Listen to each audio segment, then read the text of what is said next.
Well, good morning, and thank you for having me. I can't believe it's actually been 12 years at Charles River. I used to have a lot more hair back then, and especially before this project. I'm mostly going to hit on the renovation of our fifth green. We've done a lot of capital projects the last, I'd say, 5 or 6 years, and we've done a lot of capital projects very well. I think that is what really allowed us to do this project and have the confidence of the membership and the backing and the financing to do this project. This is our fifth green right there. This is Charles River's a 1921 Donald Ross golf course. Fantastic golf course. When the greens were built, they were meant for 1921, so they're very undulated. Greens are probably made for, cut at a 1/4 inch. Green speeds aren't even close to what they are right now. So when we looked at this project, I would say 2 or 3 years ago, we first looked to just expand the green. And when we looked to expand the green, we said, this is a real headache for us. We need to alter this putting surface. That we're cutting this green at a different height of cut. We have only 1 or 2 pins placements, and to make these expansions work, we should alter the screen. The things we've done to do that, though, is we've done a lot of our research. Is we had a couple of members that went down to Pine Valley, played in their member guest, and saw that they had done somewhat similar. That if Pine Valley can do some alteration of their greens, then why can't we? Our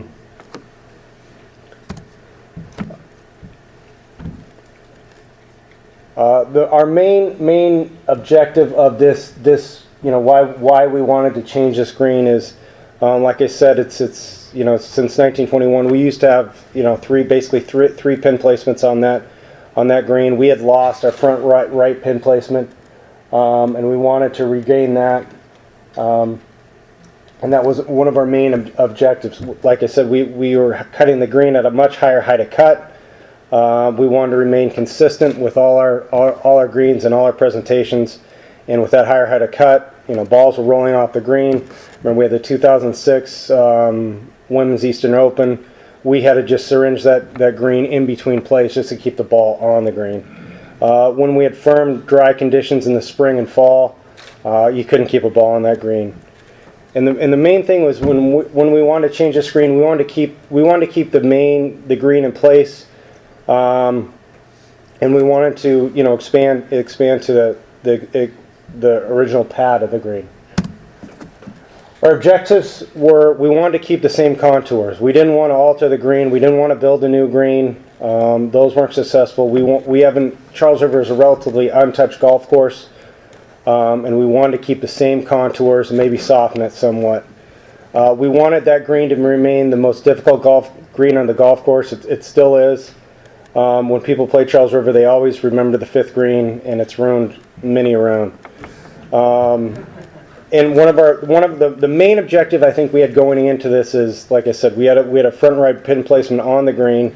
And we wanted to regain that pin placement. We had lost it over the years with green speeds, with rolling, and that was our main. Once we got that front right pin placement back, everything kind of would fall into place, and we would reclaim a few more pin positions. First thing we did, I think, was what really sold this project is I talked to the USGA, and they had referred me to this company, GreenScan 3D. What GreenScan 3D is they come in with a laser GPS machine, shoot the green to 1/100th of an inch, so you understand the integrity of the green. Once you have that, it's mapped out, and it'll really show you your putting surface. I'll get into some slides in here further of what they really helped us. They painted the black and white picture of why we could do this. Once that was, we were moved on to Aimpoint Technologies. Aimpoint is the company that, if you watch golf on the weekend or on the video games, that you'll see the ball roll. And with Aimpoint, what they could do is it's a physics engine that if a ball was rolled at a stimp of 10 or a stimp of 12, where that ball would roll to, if it would roll off the green, if it would stay on the green. And the use of aim point really helped us decide where we wanted to go with the shaping of the green.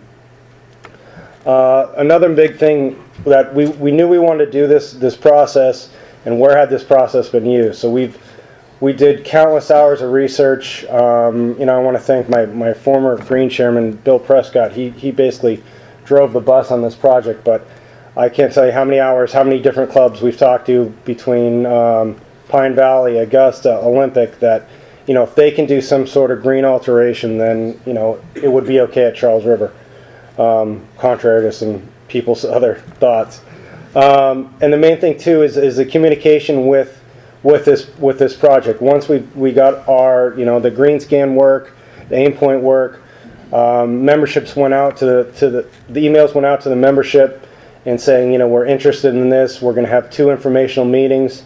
You're welcome to come, and we will, we'll provide the data to show you what, we plan on doing. Once the membership got their informational meetings, then we went to, our annual meeting in December, get the membership approval.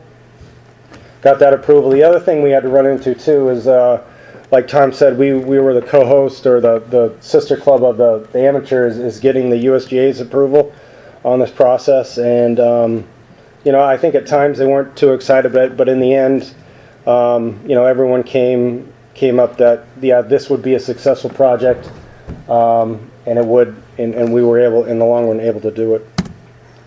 This is what really basically, I think, kind of sold the project. What I'm talking about in a rotation is, well, this was the original green at Charles River, and if you look for the USGA, basically to put a pin on a 10.5 degree, on a 10.5 stimp, we're looking at areas that are between 3 and 4. So that would be green or yellow. As you can see on that green, there basically really isn't a legitimate pin on that green. So that's what really sold the membership, that they knew we had a green that was very steep and very difficult. But basically, if you look at that picture, there was really only one marginal pin on the front left, and then the back middle there, it was, it's a tricky green. So what we did next is, actually, in the back. Then once we got the data from Aimpoint, from GreenScan, we looked at, this is an original green. If the green was stimping at 10, which is a black line, and the ball was hit in, where would it roll off the green?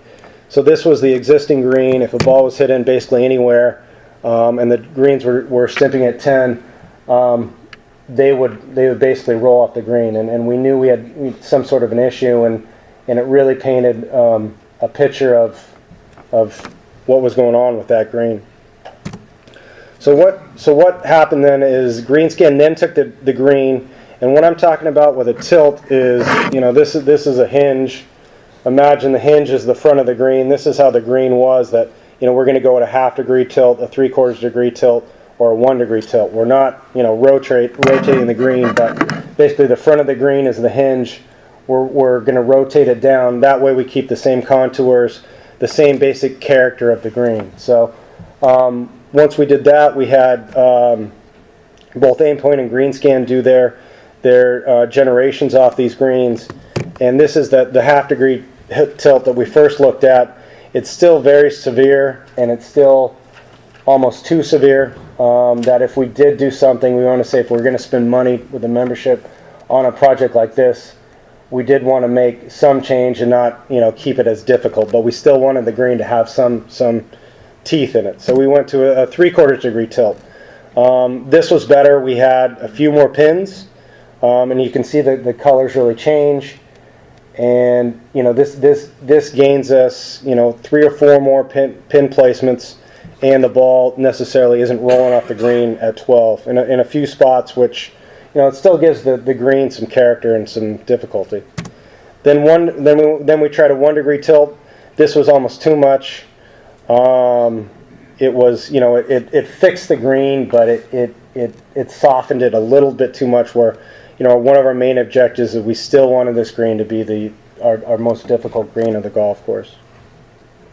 Then we're going to get into construction. Once we got the approval from the membership, the USGA, we decided to do construction, and with all our research, we chose McCurrick Golf out of Jacksonville, Florida.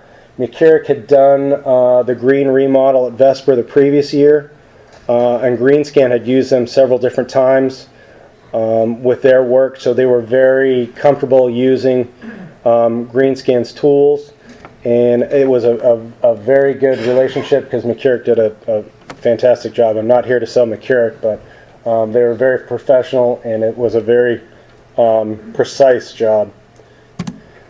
So the first process basically was, once we started construction, was getting the sod off the green and storing it. So we made sure I wrote the specs that we wanted a brand new sod cutter with a brand new blade. They would make one pass perfectly down the middle. They marked their first pass with a GPS unit, so we knew exactly where it was to go back. Each piece was then cut basically in 18 by 20 inches. It was marked. And like I said, we did a lot of research. If Tom Brodeur here, he's the one that told me basically put a mark on each piece of sod on three sides, so when the sod goes back, those marks match up. So they'd harvest the sod, they mark the sod. Another thing they did that was key was we wrote in the specs that we learned from Pine Valley is they use a pizza paddle like a pizza restaurant would use. So the sod was never rolled up; it was flat. And it went down flat, so there's never any inconsistencies in the sod. Like I said, the sod was labeled. It kind of looked like Arlington Cemetery out there for a while. Another thing we did too is this site was right next to a main road. We have a lot of issues, not a lot, but we have some issues with some vandalism in the area from the neighborhood kids. So we actually had a security guard babysit the site overnight, which, because if we lost that sod or anything happened to that sod, this project would have been dead. So we spent about $4,000 on security, and I think it was worth it. Next was we wanted this project. We didn't want to build a brand new green. We wanted to remain consistent to our whole golf course. So the first thing we did was we didn't want to build a new green, so we removed the 5 inches of mix that we'd amended over the years of the top dressing. That had been sent out previously to Hummel, did tests on that. They said that the mix is very adequate. So removed that mix, stored that in our shop, covered it, kept it dry so it was easy to use. And then, like I said, we were doing the expansions areas. Those needed additional mix, so we had thought forward. And so our last two aerations, we kept the cores from our aeration cores. We'd ground those up, sent tests out to Hummel again. He said the cores match perfectly. You just need to add a bucket full of sand to every 2 buckets of cores. So then, in the meantime, we mixed everything together so we had a nice, consistent material to put back. So once the greens mix was removed, they came in. They shot the rough grade with the GPS unit, just to know, how much they had to take off for this rotation. Measurements were basically taken at about every 4 feet, and the key to this job was the use of their GPS nimble station they had. The extra soil, once we got the GPS, then the rough grade was removed. It was cut in. Rough shape was graded in, and along the way, basically taking measurements the whole way. Next step is we brought in XGD drainage. All our other greens we'd done the previous 3 seasons, XGD drainage to drain the greens. So XGD came in, did their drainage in the subgrade. That was done in about 2 days. XGD, for you that don't know, it's a 2-inch pipe with special eyelets. And that was done very quickly. The big worry I had and the USGA had is with all this work, all this compaction, that we were going to have some issues with the subgrade. So we brought in a drill and fill, That went over 2 times. We drilled the subgrade just to make sure we didn't have compaction in the area. Areas were loose, and we didn't have further issues down the road. Next, then the irrigation was reinstalled. We wanted to do a whole new irrigation loop around the green, just because with all the tie-ins and all that, we just had to redo the whole irrigation, because the back was dropping down 14 inches. This is a green mix from our plugs and the sand that we mixed in the shop. That worked out very well, because it ended up being a very, very consistent mix. Once the subgrade was done, we reapplied this mix. That went out at about 5 inches, and we did a basically rough grade with a skid steer, and put the mix back. Then this is what a very important process is. They compacted the soil 2 or 3 times, wetted it, and then this is where kind of McCurrick makes their money. Is this unit right here is the nimble. They're basically going about every 6 inches, taking a reading that this green is going back exactly how it's supposed to. So he would take a measurement, he would paint it, plus or minus if we had to cut or fill in those.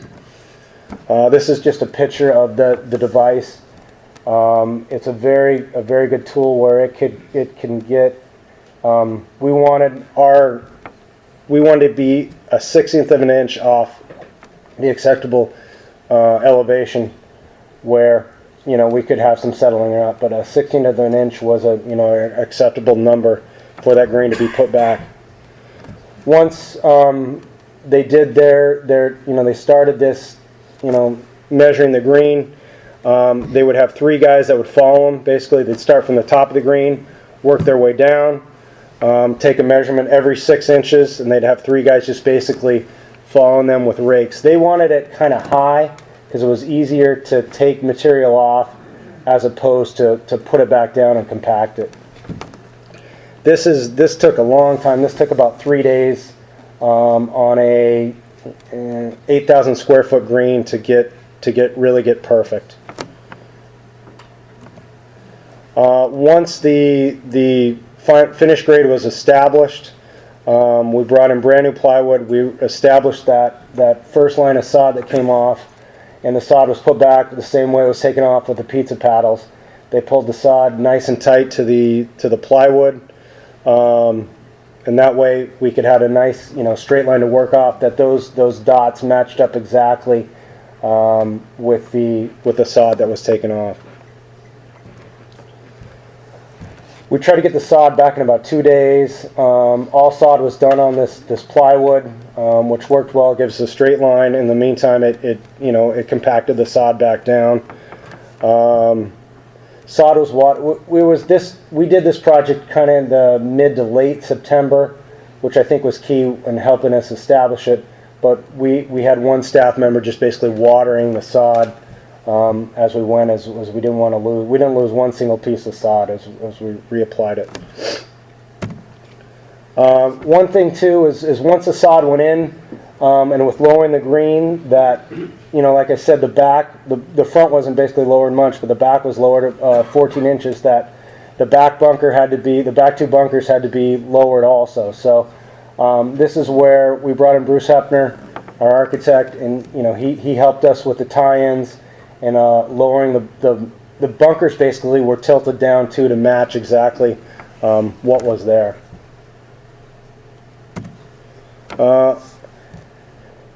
After about sod was laid on Friday, we let it be for a couple days. 2 days later, on Monday, we brought in. First of all, we rolled the green with a walk behind roller. Then we went up to a sidewinder roller.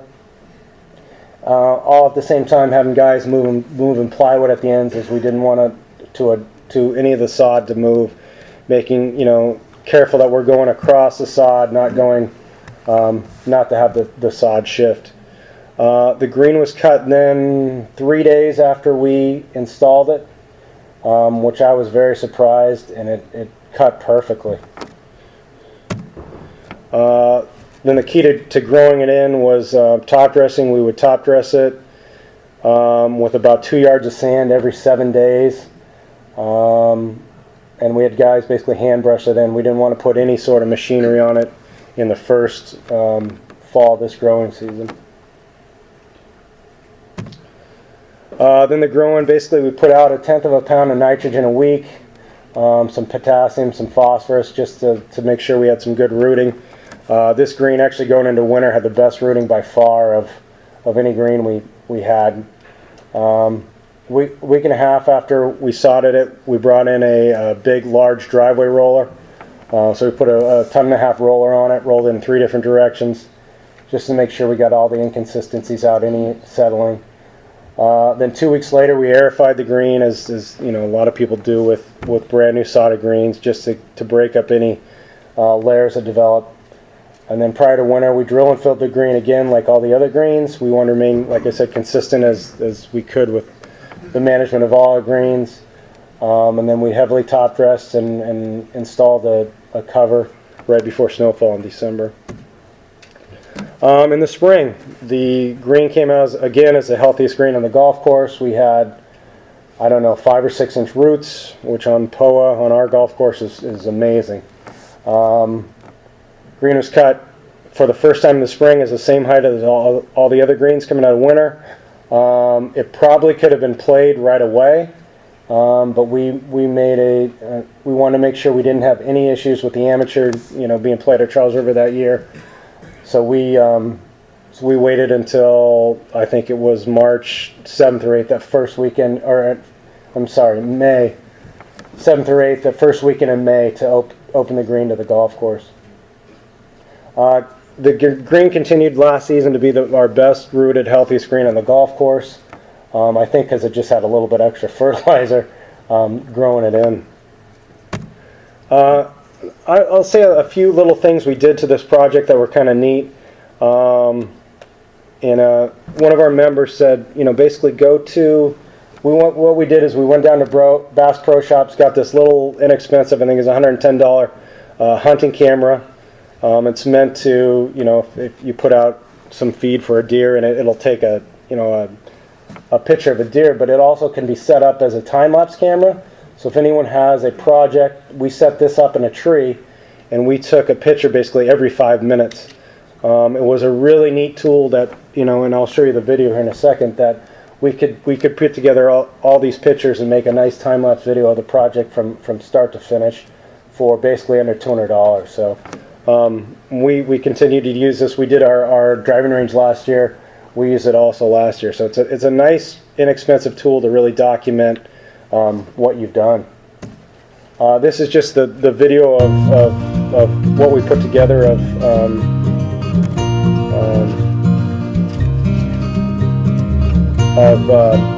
our project. So this is done to music. You're better off not listening to the music. But yeah, so I got this camera the first day we started.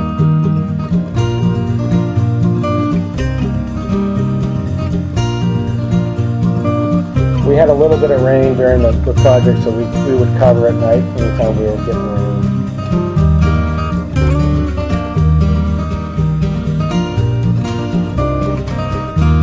Another thing we got with it, once people started seeing this videos, they could see that, we had some shade issues on the third fairway, and it really kind of helped sell some tree work down the road this year too. It was good. Well, anyway, the camera, if you do get one, make sure you check the batteries. I was lucky and checked them, and we ran out about 5 minutes before I checked them. So it's a nice tool for $200.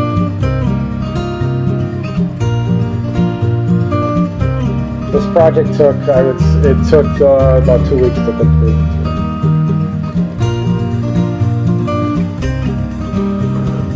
But this is on our website for the members to see and for any historical data. And once we finished this project too, GreenScan came back, shot the green. It was exactly how that 3/4 degree tilt was was planned. Another thing too is we did a lot of the expansion areas on this green, and what we did is we took the sod off our nursery green, or our chipping green, because we wanted a perfect match, and that worked out very well too. We went from a green of being about 5,000 square feet to about 8,800 square feet, so it increased the size of the green quite a bit.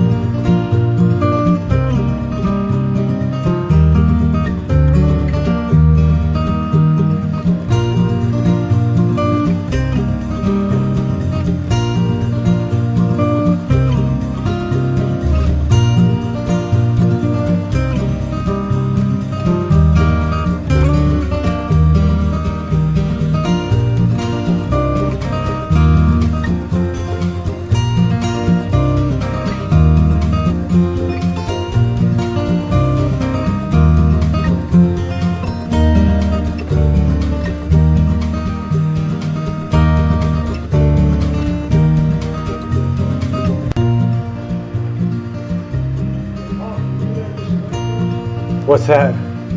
Yeah, speed it up like that? Yeah.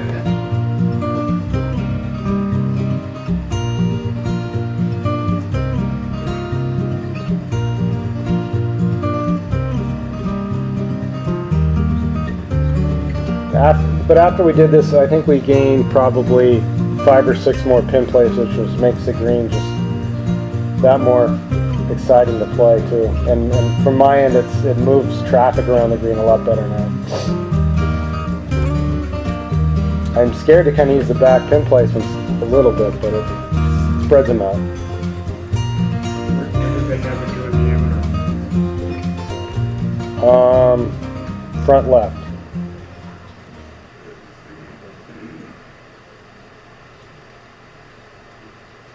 Yeah, we put a lot of sand on this green just to make sure it's good.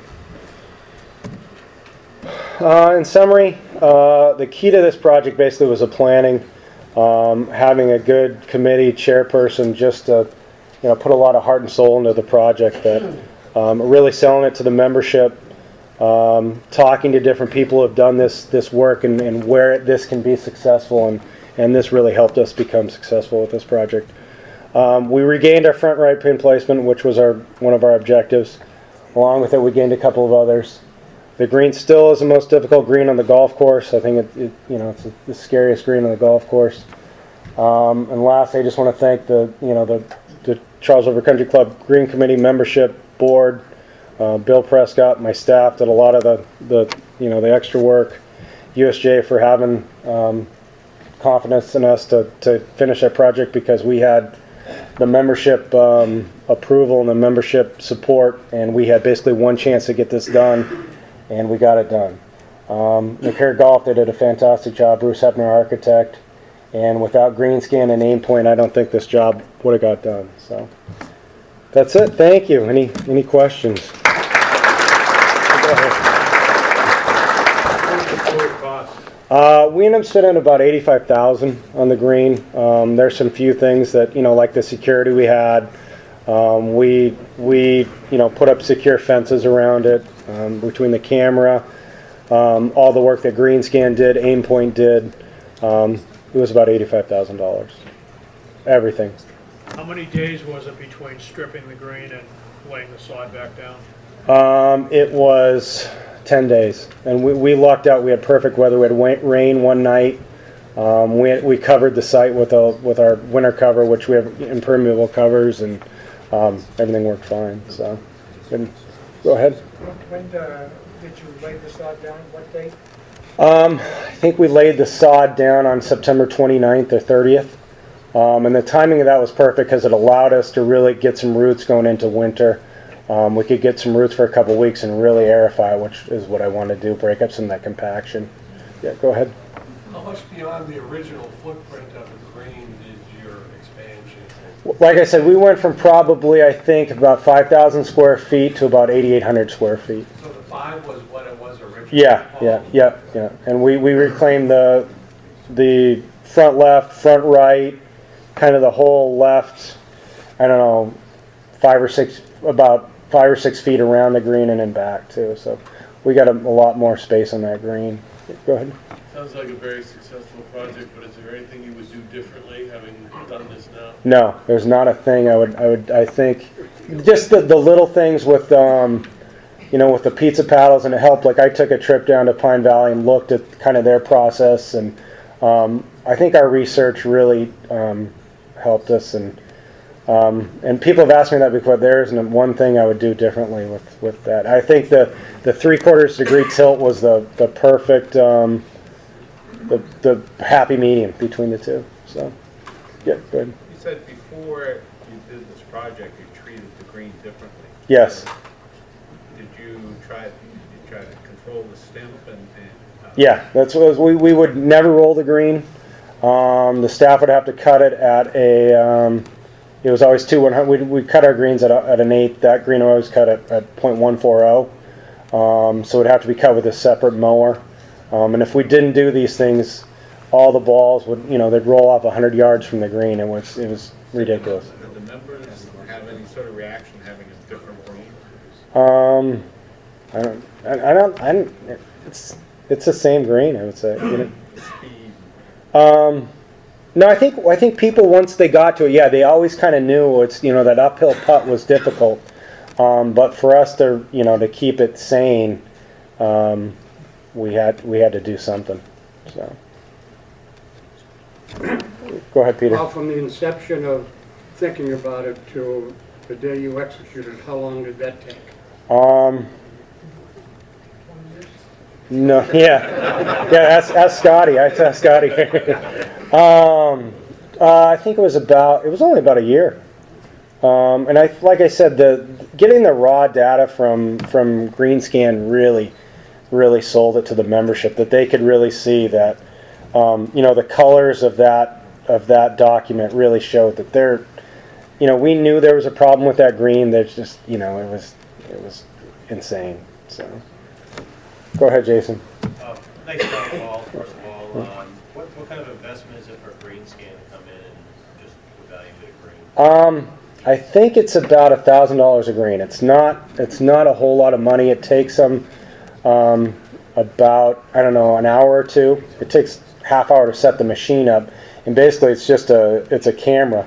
It's a pretty impressive tool that they've shot all our greens just so we have the historical data of our greens, but they've said they've shot these greens before, and they can see little teeny depressions in the greens after you saw those photos of the area being a little lower. Well, once they shot that green, the sprayer had just gone over it, that it picked up the tire tracks of the sprayer. So it gets it, like I said, to 1/100 of an inch. So it's amazing. Yes, John. Yeah, is there plans to do more greens? No, not as of right now. No. We've talked about 8th green, but as of right now, no. But for an old golf course, not to rebuild, to remain consistent, that it worked out very well. Take one more. Yeah. Yeah, and I think that's kind of what Pine Valley did in their work, is they did a portion of the green, and I know Tom Fazio kind of did the design of it. It's not necessarily the GreenScan part, but you could definitely do a portion of a green. So, all right. Thank you.